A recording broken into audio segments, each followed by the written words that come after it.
On our first day, we left around 11 o'clock and we had two rented vans and we got to take the car ferry across Lake Michigan, which was a lot of fun.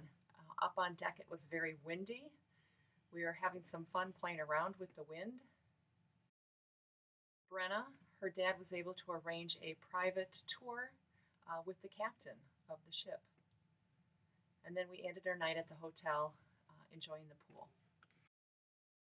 On day two, we had some time to explore the city of Detroit. Had seen online that they had a zoo, so we decided we'd park our car and walk to the zoo. And when we got there, we realized that it had been closed and probably closed for some time because there was not enough funding. We enjoyed some time at the riverfront in Detroit. Here's a picture of us overlooking Windsor, Canada. 30,000 other teens and chaperones, we made our way to Ford Field for the evening worship. Day 3 was Proclaim Your Story Day. We enjoyed riding the People Mover, which is the public transit in Detroit. And we met with the Greater Milwaukee Synod.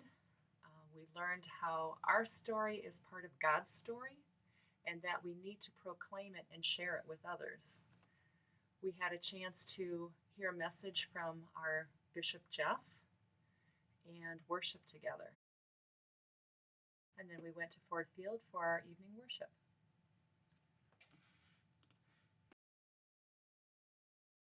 Day 4 was our Proclaim Community Day. We went to the Cobo Center and they had all kinds of interactive things for the kids to do.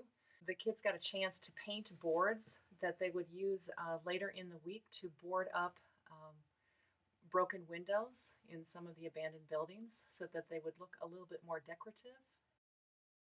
In the evening worship that night, we got to listen to Rachel Kurtz lead us in song, and Steve Jerby was an excellent speaker that we were all impressed with. Halfway through his speech, we were all on our feet and clapping. Day 5 was Proclaim Justice Day. We were sent out into the community with our orange shirts, and our assignment was to clean up a block with picking up trash and weeding. We had a lot of people who drove by and honked and waved and thanked us for the work that we did. After a long, hot day of work, we came across this wall that had the 10 Commandments on it. Worship again that night was very exciting. They had the band Skillet play. It was a real rock concert. The kids loved it. Day 6 was our final day. We went to the Ford Field to do our final worship. And then we headed back into the vans and drove back. The kids were excited to be getting home. It was a long, tiring week. But I think they came away with a different impression of Detroit. And just as we were about to pull into the Atonement parking lot at the end of our trip, one of the kids said, "Hey, whose house are we sleeping at tonight?"